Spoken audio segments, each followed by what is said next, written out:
All right, it's night two leading up to I've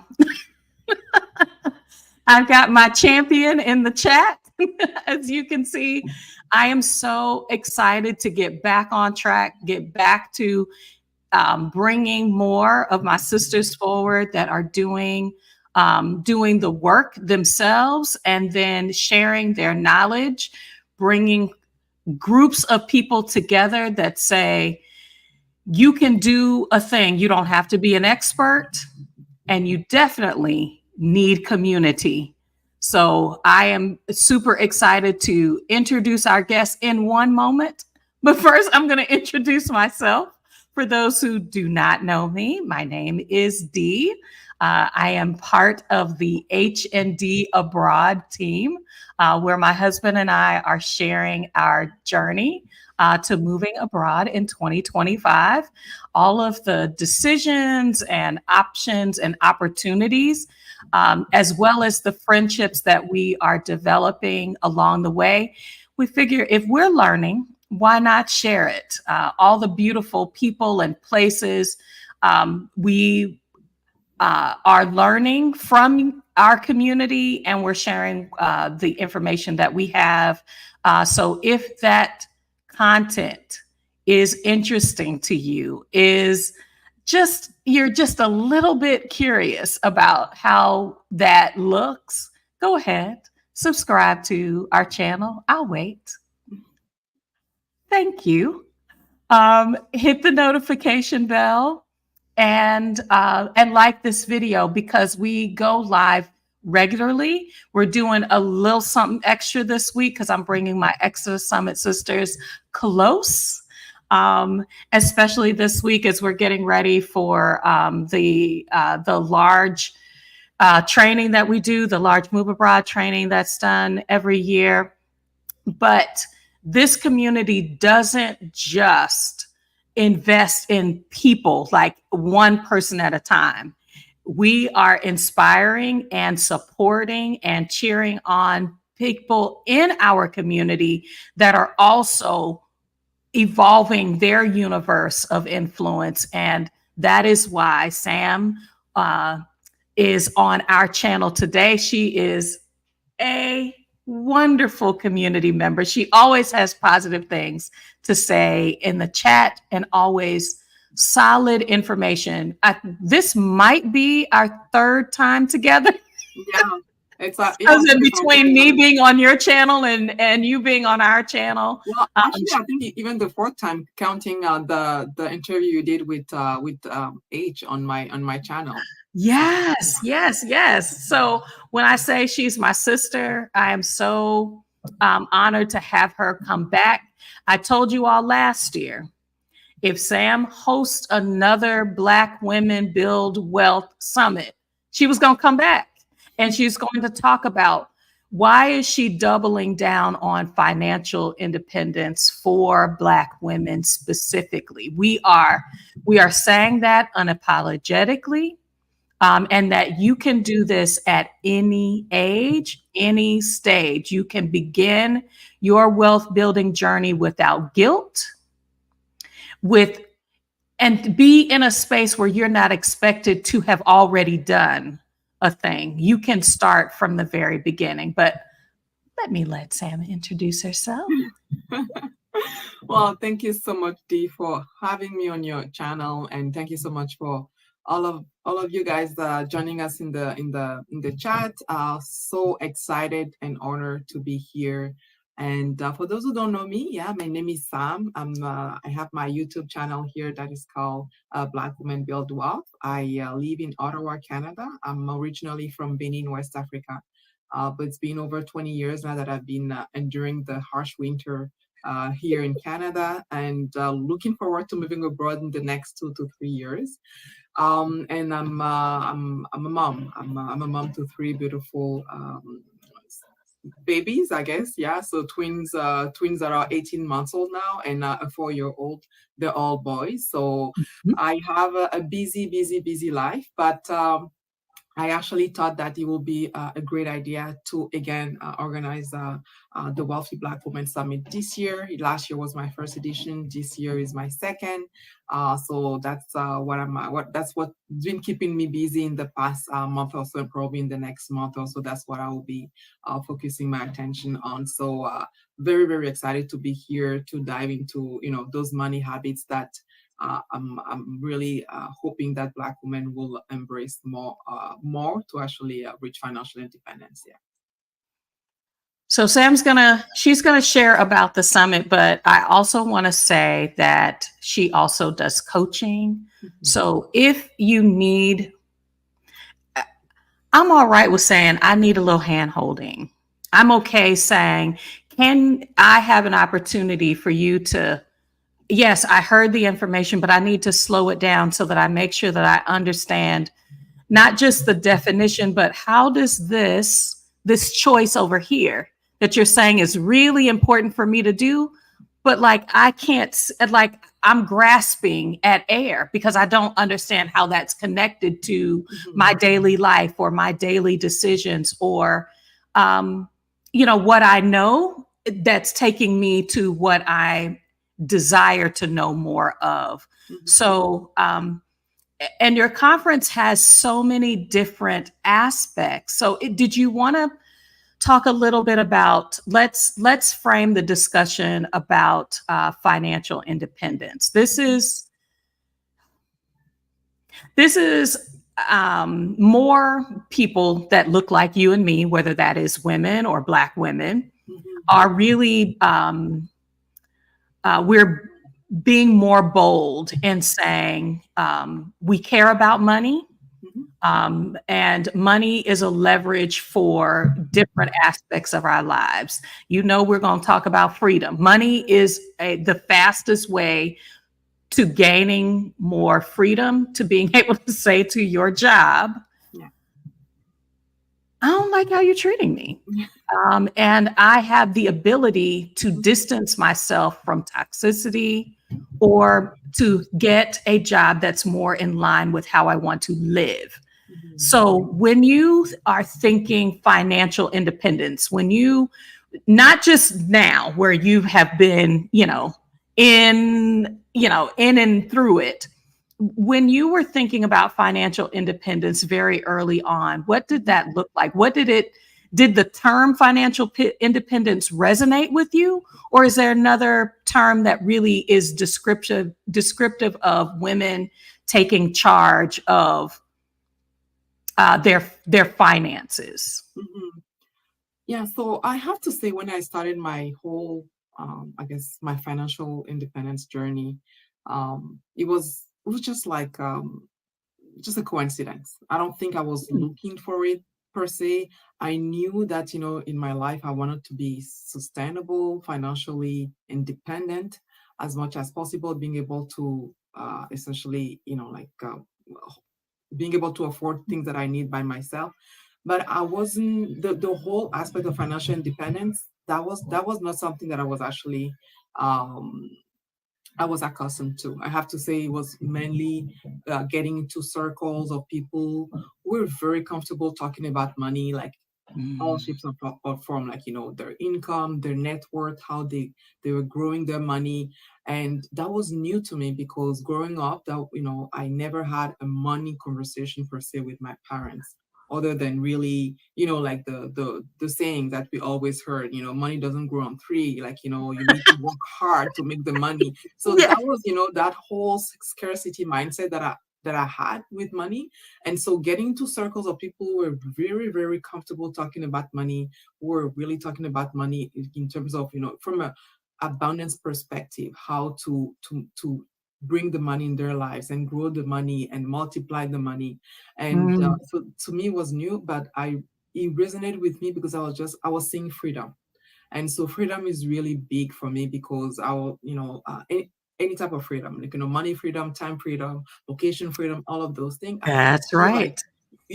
I was like, if I can reach that level of freedom where I can control all aspects of my life and I don't need to be reporting to people or checking with people for doing things in my life, then I know that I have accomplished, I've accomplished something that I really want in life. And I realized that, to have all of that, essentially, I needed my money to be right. And so Mm. I think I've learned about financial independence as I was really getting to the whole money aspect. But at first, I didn't know what it was. No. Okay, so you used the term, getting your financial act together. Hmm. I knew that that was what I was supposed to do, but like nobody teaches you the fundamentals. I've said on this channel before, I Hmm. thought a savings was after you had done the required things, Yeah. like paying your bills, Hmm. and you did the things that you wanted, like eat out or buy a dress or, you know, um, do the wants. Anything that was left, that was your savings. Hmm. And I was like, somebody could have sat me down decades ago and said, "No, dear heart, there's a strategy." That's Yeah. what savings means. I have intention for my money and not just I have money left over. Hmm. That anybody in the comments feel like, am I the only one in the world that was thinking like that? So, I mean, if you're thinking about being more intentional Hmm. with your money, where are some access points that you're making Hmm. available during the summit for folks to think about? Because money is emotional. Yeah. Money is, it's a lot of things. So where could someone that wants to be intentional about their money, where could they start if Hmm. that's their entry point? Hmm. Yeah. So even before I actually answer that question, I remember when I was younger and I would get my allowance. That it was not a lot of money. Seriously, my parents were not really generous with us, in giving us money. But for me, from a young age, I realized that, if I wanted to afford things, I had to kind of like save the money, because each time that I'll go to my parents and ask money to buy things, I will always get, we work hard in this house to make the Mhm. money. Money doesn't grow on trees. So I'm like, okay. So I'll get my allowance, and automatically half of it I will put it in my piggy bank. And Mercy. looking back now, I realized that back then I was paying myself first, not even realizing, the concept, right? So all of those concepts, now I'm looking back and I'm like, oh, that's what I was doing, because I wanted to make sure that I wouldn't spend the money. So what I would do is that I'll put it in my piggy bank, and back home, the piggy bank was done with like clay. So, and they were Mm. beautiful decorated, and I just didn't want to break my piggy bank because I wanted the money. So it was not a bank account. Literally, if I needed access to that money in the piggy bank, I would have had to break the piggy bank. But so I'll keep that piggy bank all year long, all school year, and at the end of the school year, then I will break it. I'll, count the money and then go to the bank, because I had an account there, and I'll put it in the bank account. So back then, that's what I was doing. I was, paying myself first. But now, when we grow up, and me coming from Africa, and coming to Canada, it's a whole different system. I never had credit card when I was in Benin. I never really even had to pay bills, right? All of those things, I had to learn all that coming here. So Mhm. one thing that I've realized, for Black women in general, depending on, our background, right? So essentially, depending if you were born here in Canada, or like if you, like me, immigrant to Canada or United States, uh, Mhm. a lot of us, we never really had that conversation with anyone really on how to manage our money.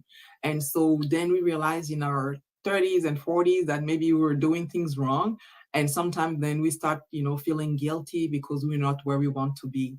And so I love what you said earlier, where it's like, this is not about saying you didn't do right, all that. It's like there is an entry point at any age and any stage for you to get your financial matters in order. And so Mhm. each time that I have, even last year when I have to craft, I'm thinking of the speakers. I'm like, what would I want a Black woman to get from this summit? And I think the way, when I'm looking at my lineup of speakers this year, one thing that I really put the emphasis on is mindset, Mhm. and then entrepreneurship, and keeping in mind everything that has to do with, like social media, because that's the world that we're actually living in right now. So the whole mindset to me, and that's one thing that I realized even coaching Black women. So at first it was just like, for me, it was the numbers, and then in coaching Black women I realized that there is so many foundational behaviors and all that. And so we spend a lot of time talking about the emotions, like you say, the behaviors, the habits, and all of that to really help them almost like, get out of their, um, the, I guess, the zone where they're comfortable, but that is actually not helping them. So my Mhm. hope really is really to actually help Black women to come and first of all, get tools that they will need, add tools into their toolbox, essentially to help them progress in their financial journey and build the wealth. And of course, we'll be talking also about investment, because investment, that's one thing, like, I was really good at saving. For me, saving when I was younger, even in my early adulthood, I thought that I'll be saving my way to wealth. And Yes, luckily, out of university, I got like a crappy job, because I really was like a job in a call center. After you get your master's, you don't want to be in a call center working. But I looked for a job for months. I couldn't find anything, so I you just got I to just make went with ends that meet. one. Yeah. Exactly. And but would you believe that this is literally the job that put me on track to start investing, because I'll be taking calls like, up to 100 calls a day of people with different needs, and then I'll access their bank accounts, and I'll see their accounts, and I'll see all type of profile, people making like, hundreds and hundreds of thousands, but always overdrawn in their account, credit card in max out. And I'm like, how are you leading your life? You're making so much money, but then you realize they're spending so much money, versus someone else making $50,000 a year with like a nice investment portfolio. And I'm like, and I started scratching my head. I'm very curious by nature, so I just went Mhm. into a rabbit hole, and I'm like, how are those people doing it? And then I realized it's not so much how much you're making, it's really how much you're keeping, and what are you doing with that gap that you're actually keeping. You can save it, Mhm. but ideally, if you want to build the wealth, you want to actually invest. And that's what I did for the past 15 years. That's what I did consistently, to the point today I don't really need to invest anymore, because I know my retirement is fully funded. And I'm like, that's a pretty nice Coast position to Fire. be. If y'all are not familiar with Coast Fire, Yeah, Sam has so been far. talking about she is Coast Fire because Mhm. you get to a point where if you have the number that that you want to have at retirement age, then you just stock it very early on. And then it continues to grow, not Mhm. unattended, but it continues to grow. And then you can do something else with your money. And that's a hard concept, especially nowadays when you're talking about delayed gratification. And Exactly. that is a hard sell to young people, unless, Mhm. there are people who have a savings mindset. My sister, we had a cash register, as a part of the toys that we had. And that's where she hid her money, Wow. was in the cash register. I, on the other hand, was like, where Let are me we help going? you. I've been waiting to buy this little thing. And so it took some habits Mm.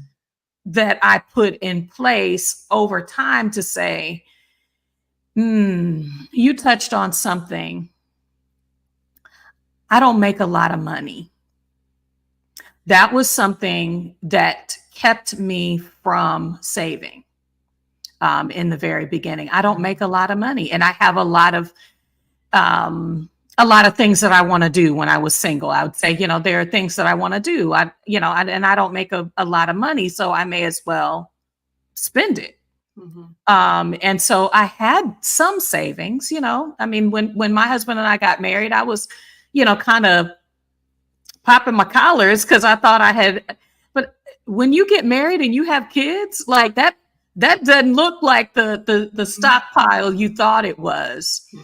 And so I think circumstances Mhm. are what are causing people to shift their mindset. And I think there's the opportunity for early career people to to say kind of the same thing. I'm going to make more money later, or I don't make a lot of money now. Mhm. Um, which do you advocate for? Somebody that can put $100 away in savings or in a way that is intentional, or could $5 really make the difference? Yes. So Yes. Okay. so for me, so people look at it, as much as I'm really into numbers. People look at it in terms of, oh, I can only contribute $5. I can only contribute $10. But behind that $5 and $10 is the habit, the muscle that you're actually developing, which is Mm, the muscle of doing. It becomes automatic for you. If you're doing it when you're making $20,000 a year, it will be just so much easy for you to do it when you're making 100,000. But what we have, and I've had also friends in my circle, even when I was, making peanuts and I was putting my money, at that time, it was not even in the stock market. It was like in what we call guaranteed investment certificate, which is, I guess, it's equivalent to CDs for you guys.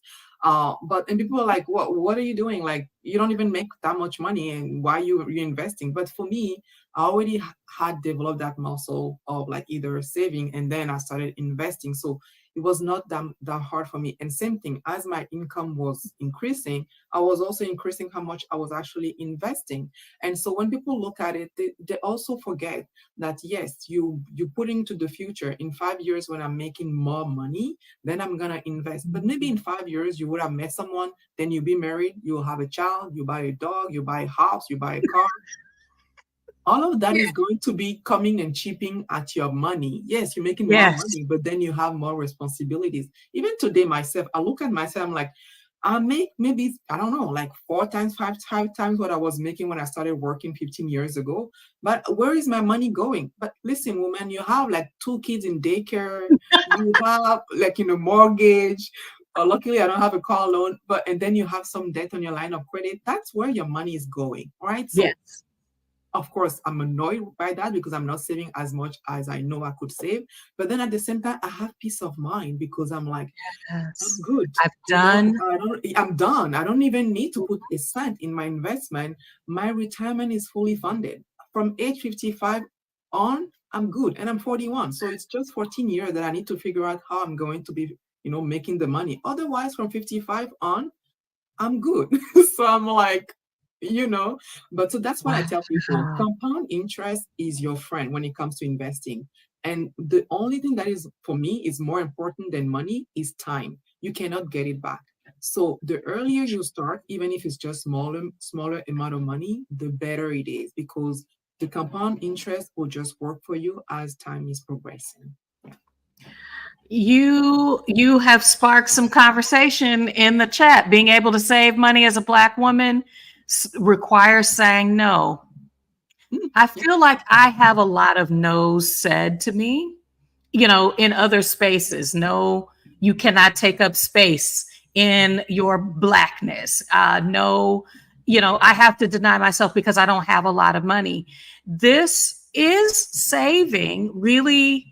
Can you, from a mindset shift, learn to see your intention with money, being able to say yes? Because does it make one feel guilty? And it's not easy to deal with that sometimes. So let's answer Music Fever's question and then kind of broaden it. Yeah.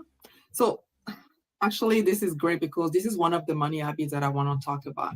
We as Black women, we need to start being comfortable saying no. To be like, essentially, because here's the thing. We get a lot of demands on our time, on our money, on our energy, and it becomes very comfortable for people to just ask us things and accept things from us. And so being able to be comfortable saying, I'm not going to be whatever, like, lending you this amount of money because I actually want to put it in my investment account, which I know is going to be, helpful for me. You need to be comfortable saying that and really saying it in a way that, people understand that is not so much against them, but it's more for your own well-being. And people who love and care about you will totally understand it, because here's the thing.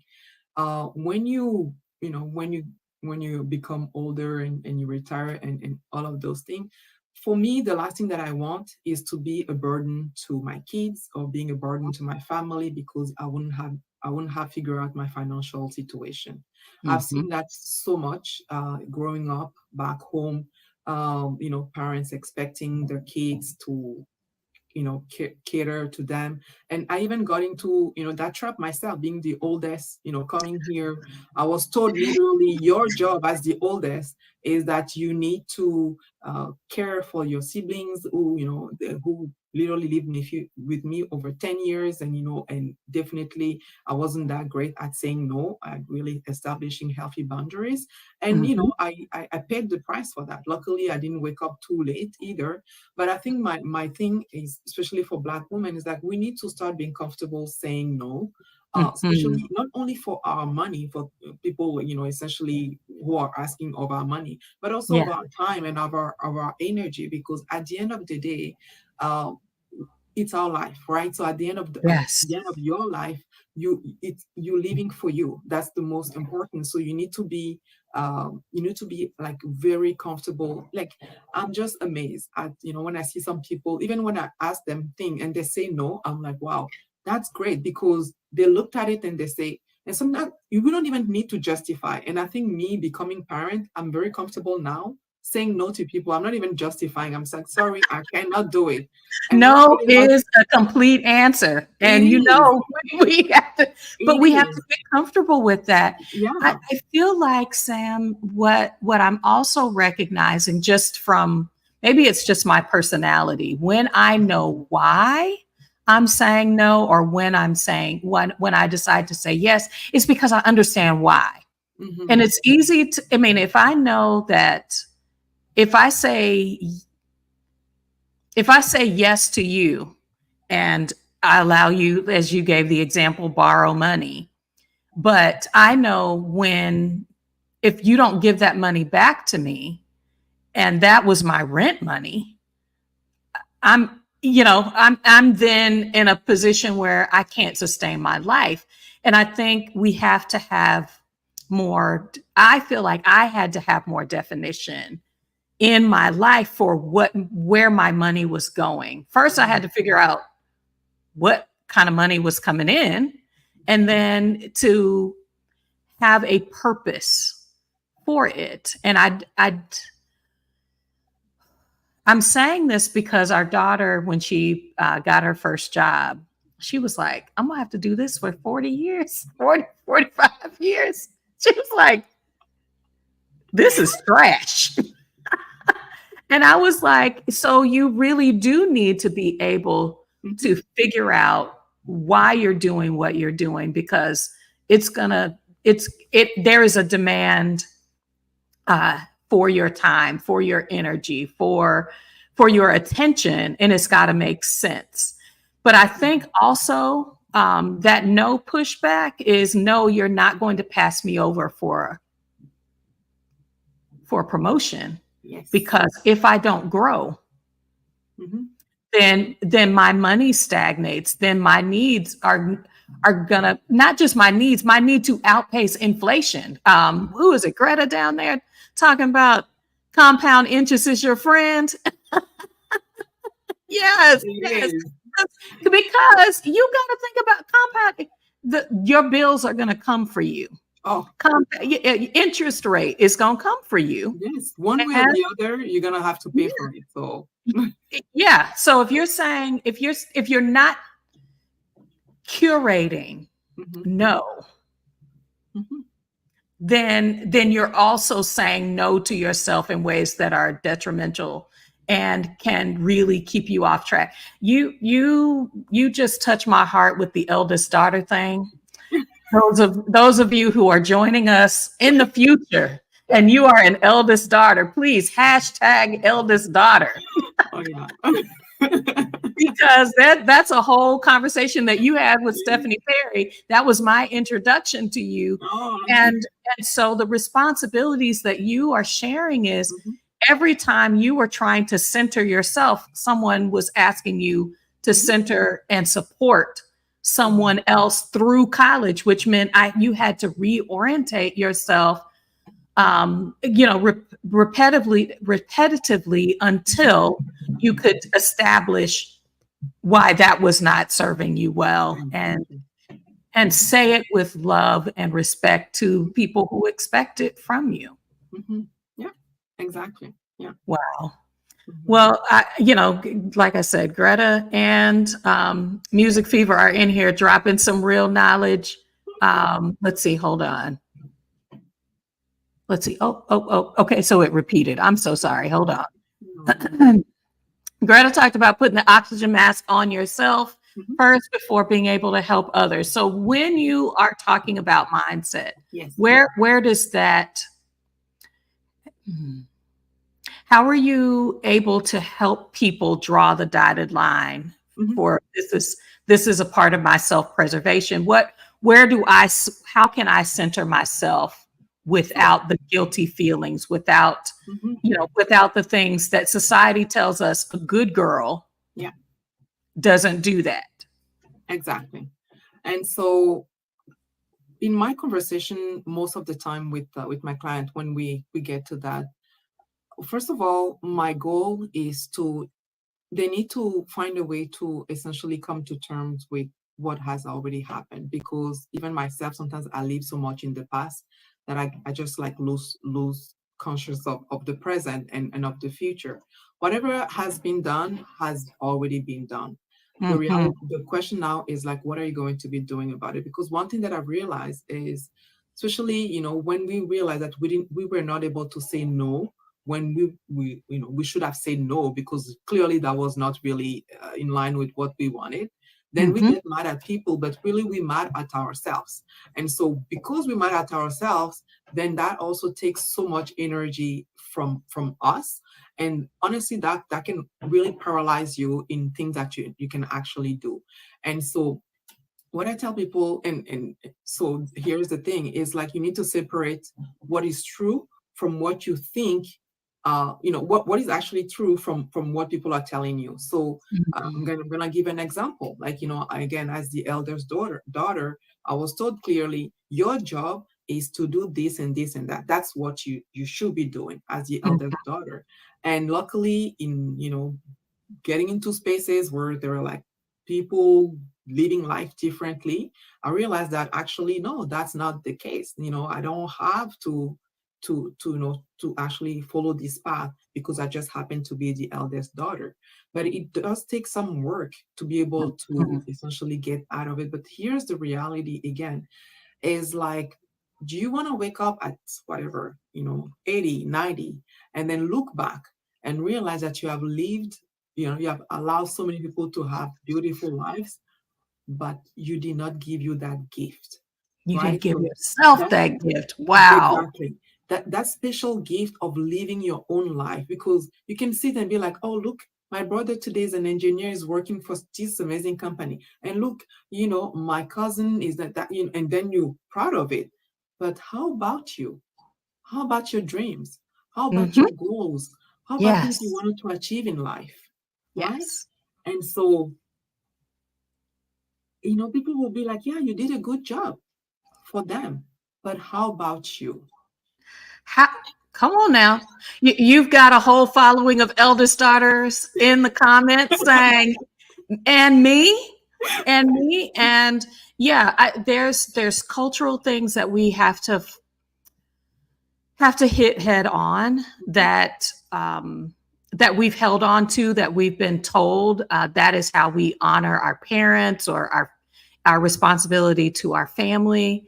And there has to be, I think there should be a balance. I'll say it that way. There should be a balance, but definitely not at the detriment of your future. One thing that I heard Rick and Halisi, our Black Utopia, talk about is, if their grandchildren or kids or, family members, ask for money, they've come back with, the money that I share with you today is the money you're going to have to invest in me, because I won't have a savings. You're going to have to take care of me Mhm. when I get older. So allow me to protect this money so that you don't have to worry about me coming to ask you for help. And if you can, we talk, talking about the why. You've got to be really clear on how your money works for you today, Mhm. but also in the future. And I think the way that even capitalism is set up is we're able to satisfy so much of our "I want it now," Mhm. and kick off the consequences. So, how in your mindset shift, Mhm. in your these are the breadcrumbs. Where do you see people are not counting the cost? Like there may be, I'm going to use Klarna.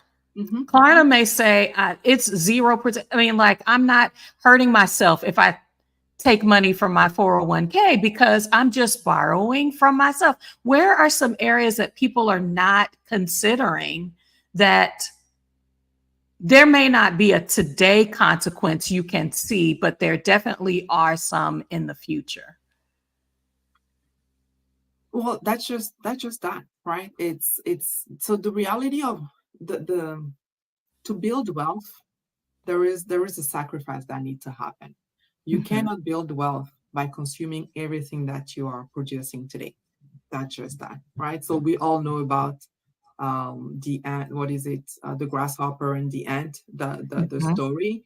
The grasshopper is just like he's not making any provisions for the winter, and then counting on the ant when winter comes. That's just what it is. So Wow. when we talk about building wealth, and that's why I'm so big on building wealth, because that really it put you in the future. Essentially, you Mhm. are forced to think about you in 10 years, you in 20 years, you in 30 years, where you want to be, at least when as far as the money goes. So usually that's just that time is going to pass.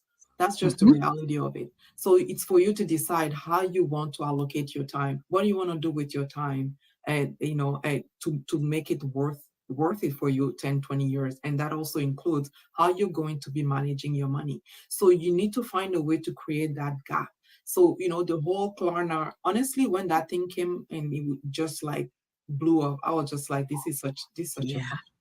Yeah. this It's is a such a it's bad a thing. trap. It's a new gimmick. Terrible. It's Yeah. it's terrible because we're not even done dealing with credit card madness, and now they're bringing that, and they're just showing you can instead of paying $100 for this, you can make it 10 payment or $10.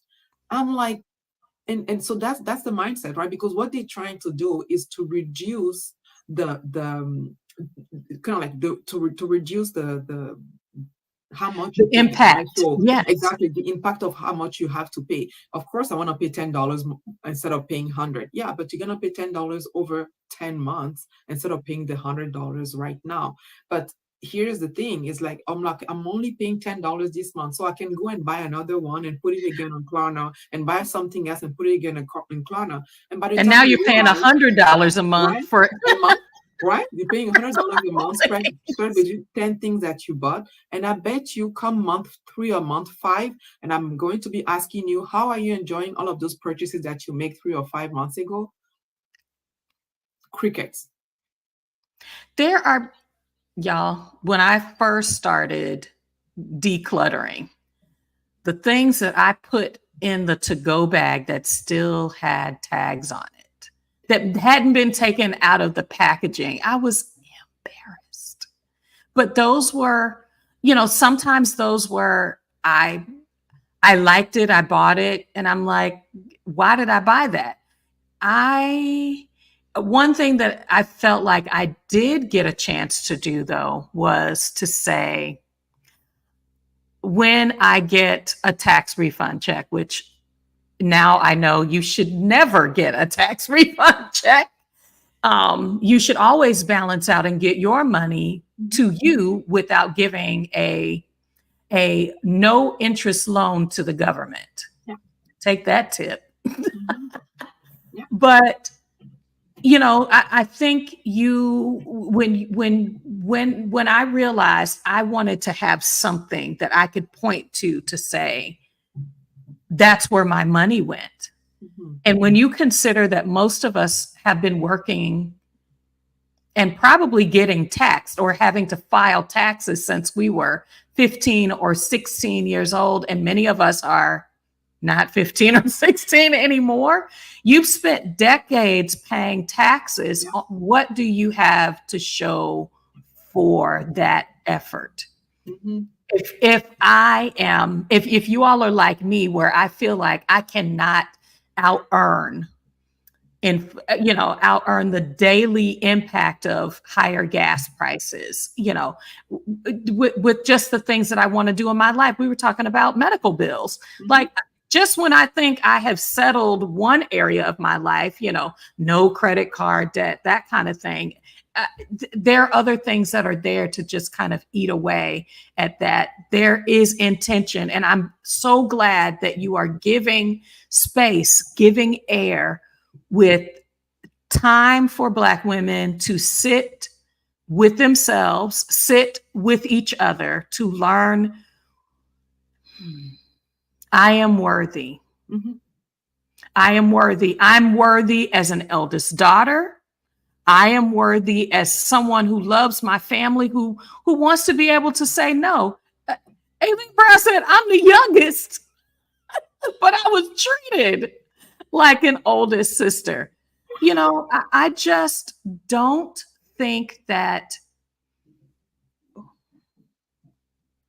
we've given space for the fact that the stats are there. And I know I'm going to give you a chance to share them about how far behind women as a demographic are in the investing space, in the saving space, but we live longer. The demand on how we handle our money is great, but the information, the support, the is not there.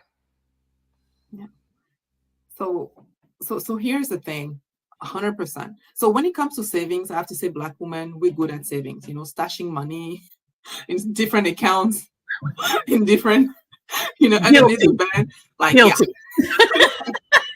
I have to say for that, we always have a small cushion of money here and there because you never know. You might need to take off, go somewhere really, really quick. But that is just short term, right? And so we were never really privy to those conversations of, like, even like the whole entrepreneurship. That's why also, like, there are literally 2 sessions that I have in the summit that's going to be talking about, actually even 4 sessions of entrepreneurship, right? So a lot of us, yes, we get into entrepreneurship, but we don't really know how to do it, how to set up things to really make sure that we are actually successful. So that whole aspect of long-term wealth building, that's not something that women in general and Black women in particular, we actually we were doing. I think things have changed since the pandemic, because Mm. a lot of people, including Black women, woke up and be like, whoa, I need to get my financial house in order. What exactly do I Mhm. need to do? And even when you look at the stats, more women in general, more Black women are getting to, stock market investing, real estate investing, building businesses, because then they realize, first of all, that's another money habit. They cannot rely on that single income that they have. They need to build Absolutely. multiple streams of income. You need, Mhm. it's like, wealthy people have, like, whatever they say, 5 to 8 streams of income. You need to have more than one stream of income, just to diversify and making sure you don't have all of your eggs in the same basket. And Right. so you have, like now, more Black women getting to investing. But here's the thing: you go and you get the information, Mhm. and then there is that work that you have to do between information and making it happen. And that's where I'm seeing a lot of people struggling, because they Mhm. consume the information, they know where to go, they buy the books, they read the books. It's almost like, when you want to get into, better health or dieting, and you're like, yeah, I know I should be eating chocolate, but you still go for the chocolate, right? So it's like but the result is not there. So, and Mhm. that's what I do with my client. They're like, yeah, I know I should be doing this, but I'm not sure, where do I start? And so I guide them, and I'm like, and I become an accountability partner for them. And that's one thing that I'm really, really big on, and I really tell also participants when they come to the summit, try as much as possible to find someone else at that summit that you're going to be partnering with once the summit is over, and that you guys Mhm. will get it, will just stay in touch, and each and every of you will work on a goal. I have my accountability partner for financial independence. We have been having monthly calls for the past 4 to 5 years, and every month we have a call. Every month we have a goal. And so we report on that when we talk. And it's just, that you're accountable to that. So you don't have a choice, but you need to make it happen, whether it is you reviewing your budget, or all of those things that you have to do to just improve your finances. And when we look at, for me and for her, where we are today compared to 4 or 5 years ago, we have Mhm. progressed a lot in our finances. And I Yes. know for a fact that I don't think, I mean, I'm someone, when it comes to finances, I'm kind of like disciplined, but just the fact that I need to report to someone is adding that extra layer of, woman, you need to make this happen. You need to do it because you need to report on this, right? So it's definitely something that I feel like, it's helpful. So, and so, just to come back to your question, I do believe that more Black women are getting to investing and building wealth. But again, coming back to the community aspect of things, people don't know where to go, where they can have those type of conversation and be comfortable. And so that's what Yes. I want to create with the summit, is like, this is a safe space for Black women. You come, and anything that is related to money, there is no taboo. Whatever as much you want to say, as less you want to say, just come and share get the information, share what you feel like sharing, and make Right. sure to get something that is going to be helping you move to the next level in your finances. And so it's not only the summit, but also we have the Facebook group that I'm hoping people will also join, and then we'll keep in touch that way, so people can also, make sure that we are supporting people as they're going through their financial journey. Wow. Yeah. Deja Alpha 4 knows accountability partners are literally how things are moving for me. But Mhm. I've never had that around money because, as Black people, we're told, that's part of your business. You don't tell Mhm. people your business. Mhm. I want to clear up one thing for Winsome. She's asking, did I say that I don't take a tax return? So I do file my taxes. If the IRS is listening, I file my taxes every year, state and federal, because that's with the required of my state. What I say is that I work to identify my withholdings so that I should zero out Mhm. that the government gets what is required, those required payments, but that I have no expectation of getting anything back because I have gotten the money that belongs to me Yeah. along the year. Yeah. And we're able to do that with I've had to use a CPA because we've done some things and made some horrible thousands of dollars of mistakes. And so I was just like, I don't like getting those penalties. So we need to work with a professional to be able to do that. I shared on Sam's channel that I paid off a huge debt in a short amount of time without thinking about the tax consequences, which I didn't think was going to be that bad until I realized how much money I made. And the government was like, We want to share a we pie. about to get a big check. You didn't give us the big check. We want the big check. And so you when you are but the investing side of this lowers your adjusted gross income, which means you're saving for you. Mhm. You're taking advantage of your limits within your HSA if you have them within Mhm. your Roth IRAs, which lowers because it is a way that the government is trying to incentivize savings, but it lowers the amount. It might lower you into a different tax bracket. Exactly. Yeah. And so you can use some push pulls to give you the advantage, knowing that if I don't pay the taxes now, in my annual taxes, they're going to still get some. I mean, we're not avoiding, Yeah. but there are levers that you may not realize that are available to you that can help you in the short term. I think a lot of people disregard credit card debt. If you are in the move abroad space, like a lot of the sisters that I see here, do not take that consumer debt with you. It is detrimental. And the way that I have trained myself, I guess I should say it that way, is I don't want somebody dipping in my pocket every month. If I can get hands out of my pocket by paying things annually or semi-annually, if I say I don't get it, if I can't pay cash for it, or I can't pay that credit card off at the end of the month, then it's a no on moving those things forward. I think your conference is helping people to say, okay, I know I might owe, or I know that I don't make a lot of money, but I know where I want to go. You are saying, here are some levers. Don't forget, you got to have the mindset, because it's going to get rough. There's going to be some friction in this process.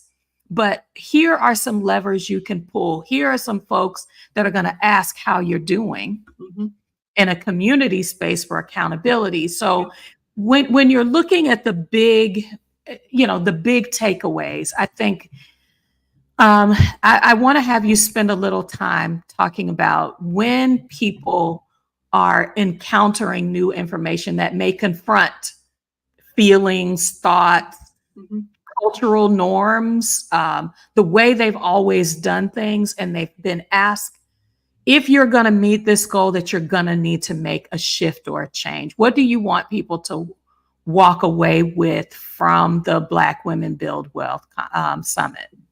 So one thing that, and I will make sure to definitely share that when I do the, welcoming remarks at the summit. Money can be a trigger. And here I am doing an entire day just talking about money. And so I'll definitely make sure to remind people to, listen to themselves. Like, essentially, of course, I'm hoping that people will get the VIP pass, which will give them access to the recording. But money is something, like we say, it's emotional, and 100%. I know some people will be triggered depending on the session, what we're talking about, and things like that. And depending on how you trigger, that can put you in a mood that you're not listening anymore. You're not really in a position of receiving the information, and that is okay. If you need to take a break, if you need to, go away for whatever couple of hours and come back, that's totally okay. And so I think for me, the thing, I'm not hoping that people will finish that summit and the day of will be like, yeah, let me change this and change that. What I'm really hoping is that people will just be present, really be present during the session and take on the information, but also being honest with themselves. What do I need from this particular session to help me at this stage that I'm at? Your answer to that, your takeaway from the particular session will be different from the takeaway that someone else will get, and that's totally fine. So you need to know already, where you are, and essentially what are you taking from this session to be able, to help you in your journey. But don't make any rash decision. Don't make any big decision or wanting to make any big change that particular day. You just need to give your time for yourself to digest. And again, that's what I say. It would be good if you can join the Facebook group or have an accountability partner, because one thing that also you don't want is that few days after, you go back into your routine.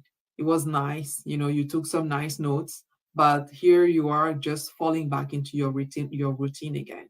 Ideally you want to go back to those notes and then be like, okay, this is my goal now. This is my goal. This is my goal. So now I have like 3 goals, and I'm giving myself a certain time to achieve them. And here's how I'm going to be making myself accountable to making it happen. So I guess that's the way I'm saying it, because then I'm really, and that's why I also decided to do it over one day. First of all, because of my time, I don't think I can really handle. I'm just the only one organizing this. I'm like, I'm not doing anything over more than one day.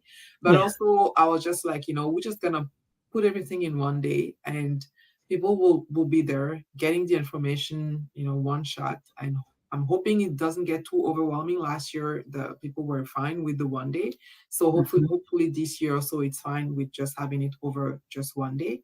And then I'll see, based on the feedback that I get after the summit, how people actually receive the information and how they felt like, that was actually useful for them in their financial journey. I love,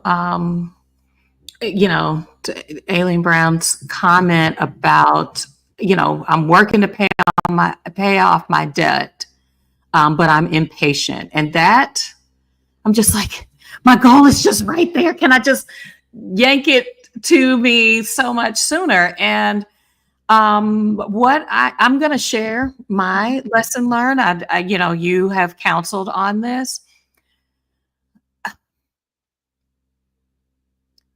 Slow and steady, whether it was weight loss, Mm-hmm. paying off a debt, it helped me to recognize some of the things that you're talking about.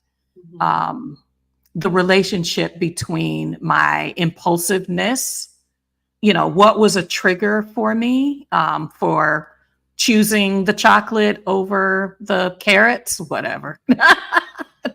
That's not even a battle anybody should be fighting, but you begin to notice some things and you're building habits. Mm-hmm. Um, whether it's whether the African proverb is true about, if you want to go slow, I Mm-hmm. mean, if you Fast. want to go, say it again. If you want to go fast, go alone, and if you're gonna go Yes, far, go with people. Go go with. with people, but also like you've got to slow down and recognize cause effect. Yeah. That is a part of the patience. Mm-hmm. It is also, I've been able to see opportunity. When we paid off that six-figure debt, I began to say, I'm dissatisfied with how much I'm paid.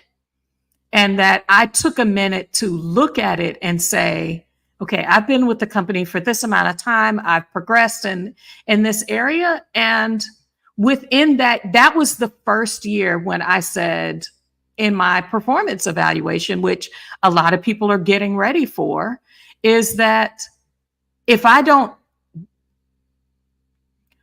if I don't put my foot down about finances, then I'm not going to be able to pay this debt off faster. And I'm going to continue to not be able to get to where financially I want to be.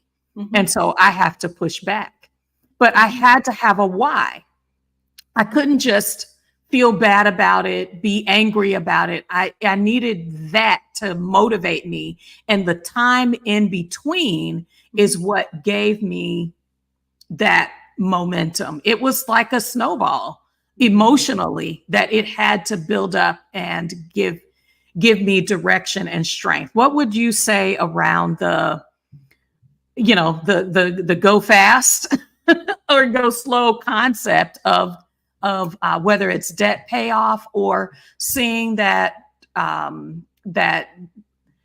investment grow? Mm-hmm.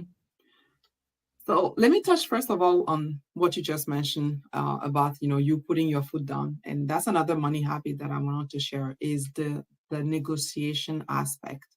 Mhm. So for us Black women, at least a lot of us that I know, nobody has ever really told me you could negotiate your salary, negotiate your benefits, negotiate all that, and even your promotion. I was told just do a good job and then you'll be promoted. then you start working and you realize that there is more than this. This is not just about the Mhm. work.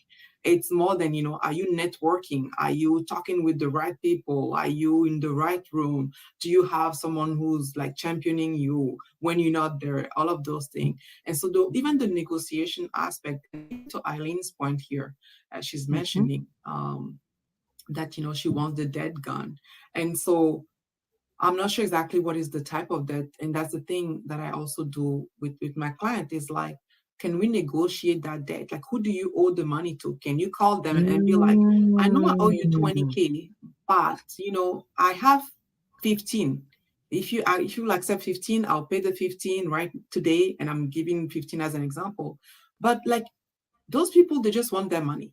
They will even accept to They take they have a your smaller debt. loss.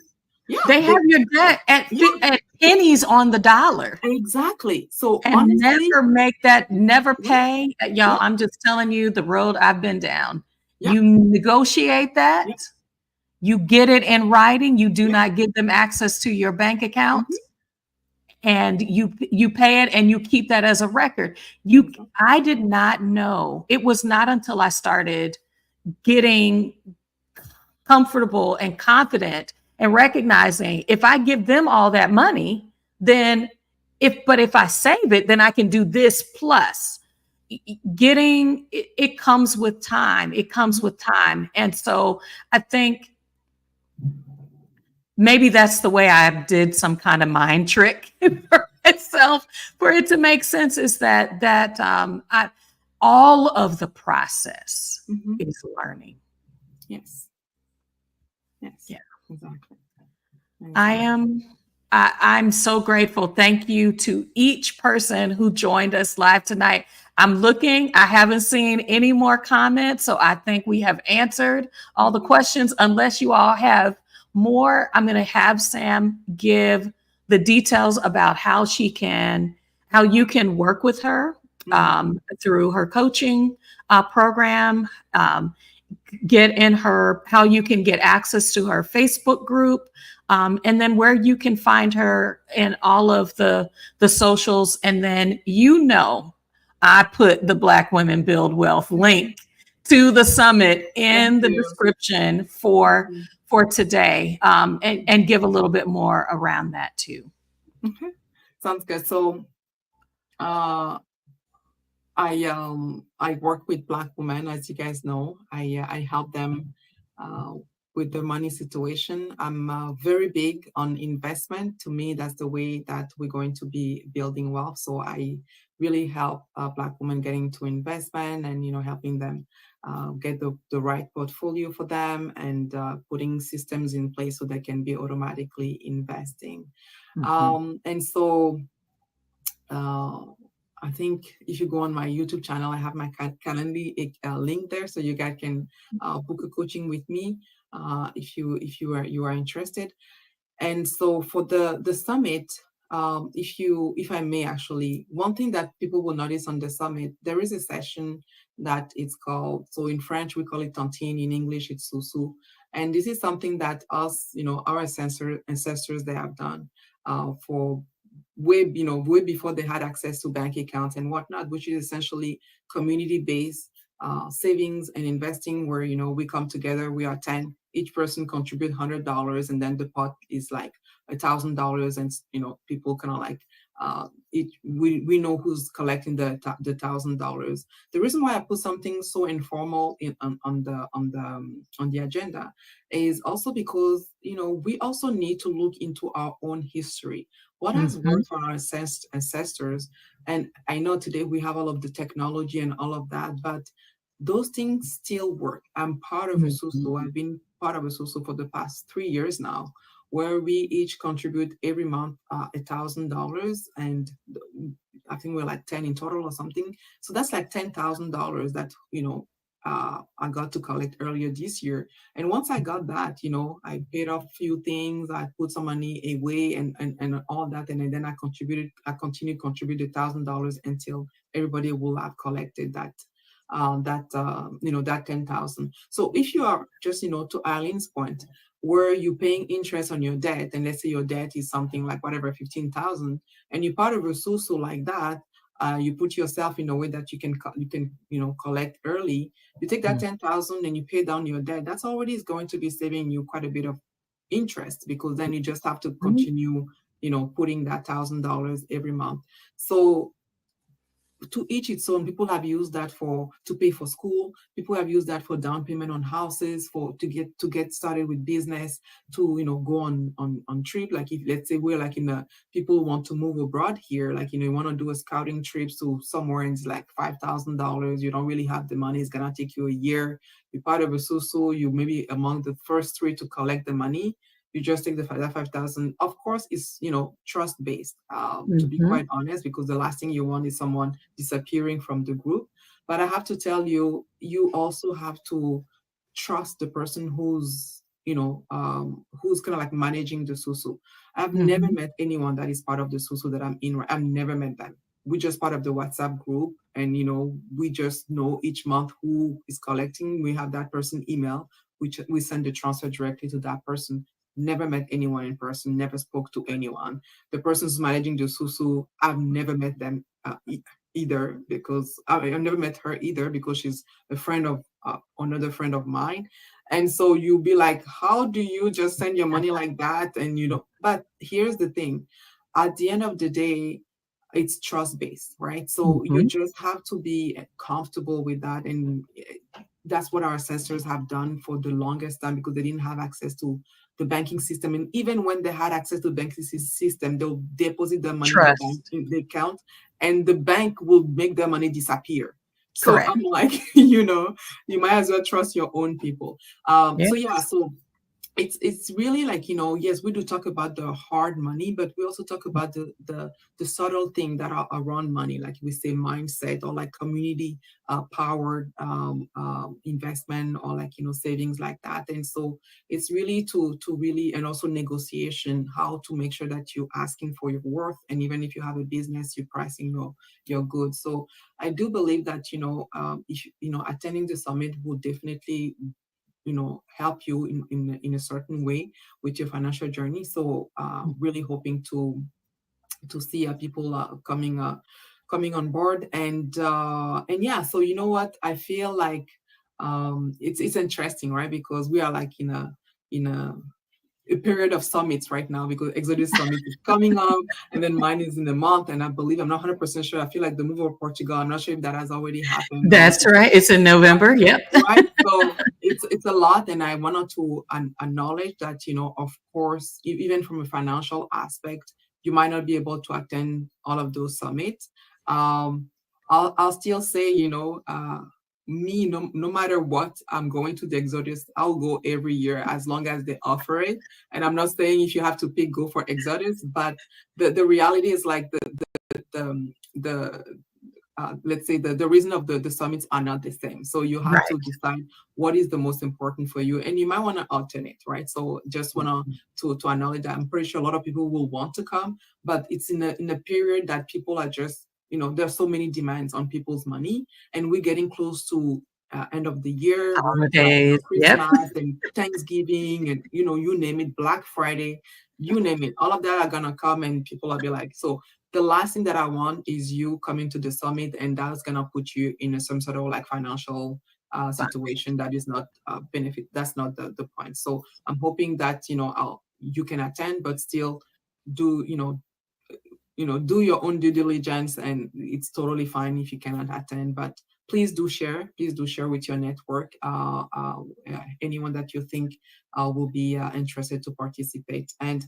before I actually give it back to you, I want to make sure that I actually share those 5 money habits, because for me Oh, yes. I'm so sorry. Yes. no Yes. worries. Yes. Yes. We, I we, did. we, we touch on them, but I want to do a recap. And that's really because they have come through so much in my coaching Mhm. with Black women. And that's why I'm like, I need to make sure that I actually share that. So we did mention the mindset. So, I guess not the mindset, but being able to say no.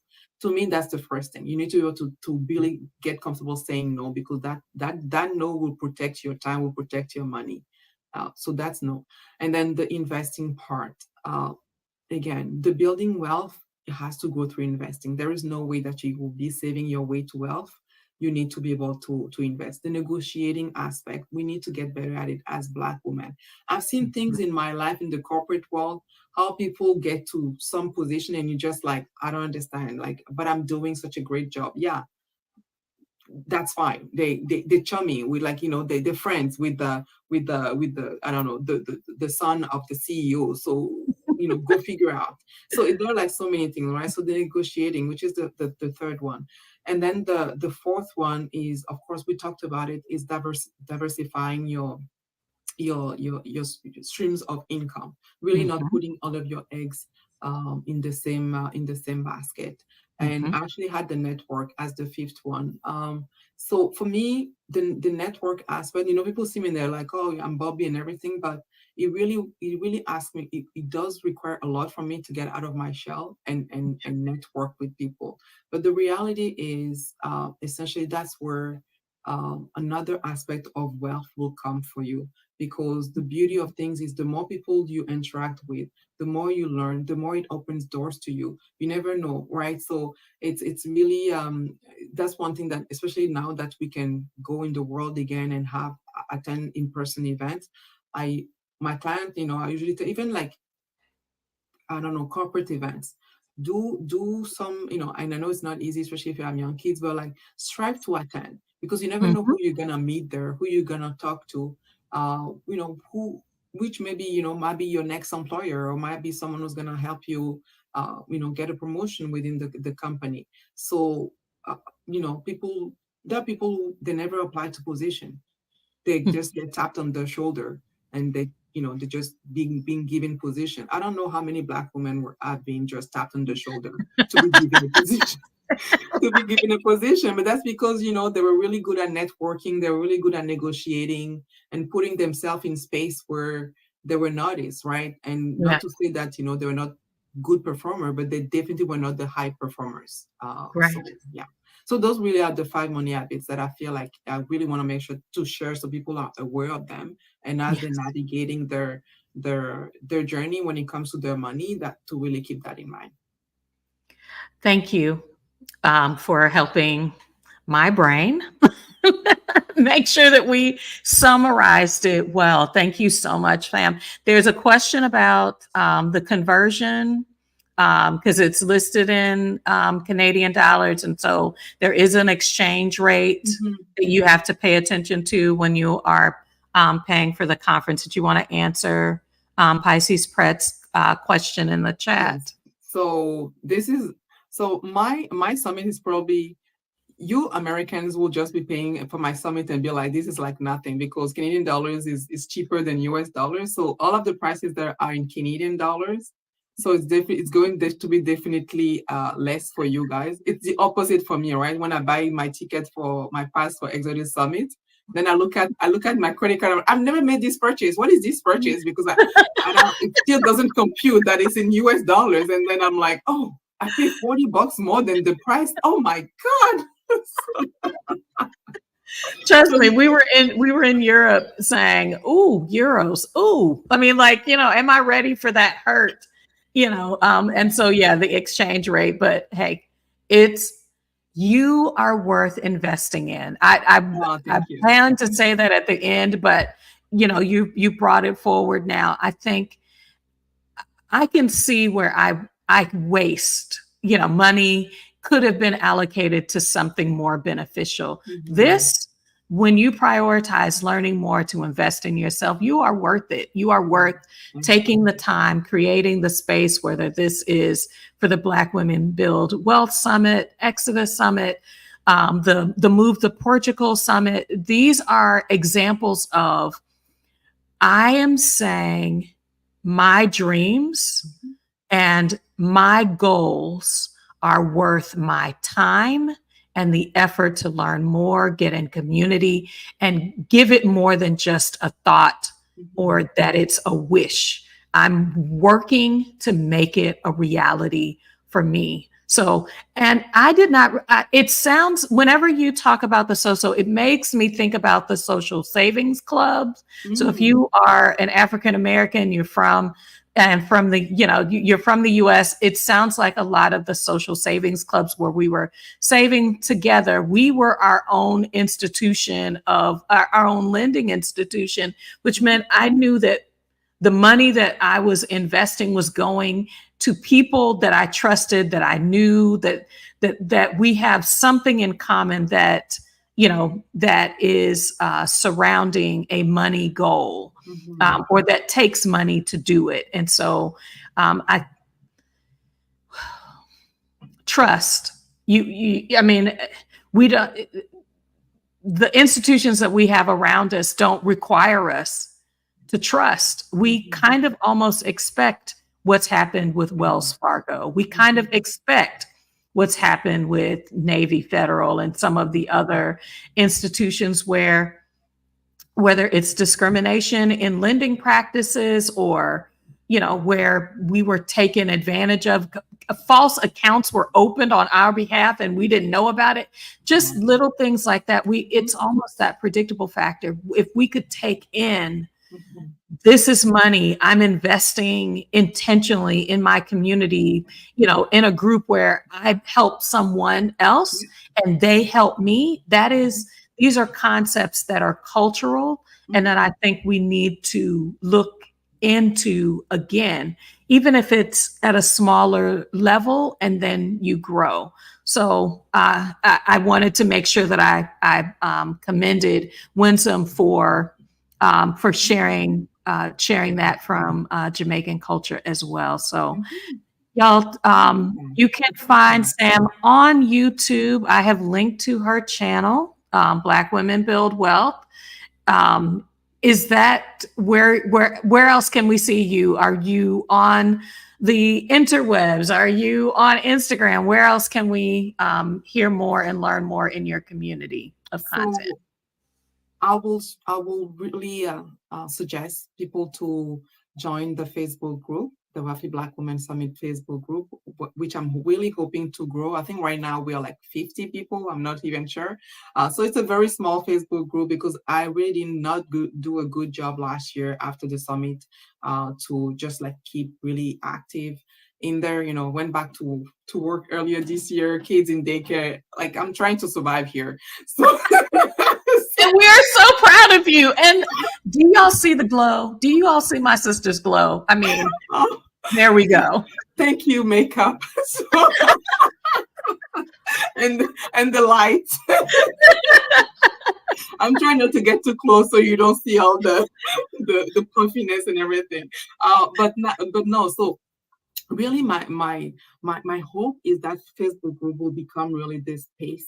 The established space for Black women to come together and talk about money, and how to grow money, feel really comfortable, and even like coming to say, my sister that I've already lent money to 2 times is coming in to ask me $500. How do I say no, from a very loving place, and get tools from other women who have done it. Yes. And then being able to turn around and do it, because it's so, money can feel sometimes so isolating, right? It's just like, who do I talk to? Who can I reach out to say this thing? Because, I was just listening to the Ramsey show today, and they say that most people they dread talking about money way more than religion and sports. They don't want to talk, they will talk about religion, sports, before they talk about money. And I'm 100%. Like, me, it's the opposite. I'll talk about money first. So, right? But here's the thing, that thing is part of our life. And I know sometimes people say money is evil, but it's for you to know how much space you want to give that money in your life. For me, it's just a tool. For me, it's a tool that's going to be getting me to freedom, which is the ultimate goal that I have. I'm just using it as a tool. And I'm not, I could have said, I still want to contribute to my investment, because when I reach whatever 55, I want to have 10 millions. What am I going to do with 10 million at 55? I don't need 10 millions. Whatever I think I'm getting 3 million or 4 million at 55. I will be good with 3 million. I don't need more than that. So, right? So now I want to use all my money to live now, because I've already invested in the delayed gratification and in my future self. So again, just to say, that space is just going to allow us to really start breaking down the barriers, removing the taboos, and really being comfortable, really having a nurturing space so we can come together and really chat. So that, I think, after my YouTube channel, that's where I will direct people to go to, and you can ask to join the group. It's a private group. Please make sure to have a picture that shows you as a Black woman, so I can, yeah, before I can let you in. And I will really do my best after the summit to keep it going, because I really, yeah, exactly. That's And you see, I was going to try to show the Wealthy Black Woman Mhm. Summit. I just pulled it up. There we go. The Right. Wealthy, it's the Wealthy Black Women Summit. Summit Exactly. Facebook group. Yeah, exactly. Yeah. So, So, oh yeah, you're up to 57 members. I am very proud to be one of them. So, yep, get in there. Get to. I will make sure that I link the Wealthy Black Women Facebook Summit Facebook group also in the description, so thank that you. folks that join us in the future, because we love hashtag Replay Gang. You can find it there as well. Thank you all. When we get together and we ask our questions and we learn together and we share our experiences, I think that is the real catalyst for growth. I'm so glad you've got good teachers that are going to give us that, and that you're conscious that there is a connection between our history, um, our historical emotional attachment to money, but also that that creating a space for doing a new thing can happen in community. You can get encouragement. You can get folks cheering you on. You can crowdsource. How do I move forward with this? As I said, it's self-evaluation time. Employers are getting ready to ask for that from you. Toot your own horn, because you should have goals in front of you, whether it's moving abroad, traveling more, paying off debt, getting your savings up so that you can let go of your toxic job and move, give yourself some space, or take a career break. Your money has meaning for today and your future. Demand it. Get some ideas, get some resources, find a coach that can help you move the needle. You're worth it. So thanks, guys, for Thank joining us you. tonight. Thank Have a good you. one. Have Bye a for good now. one.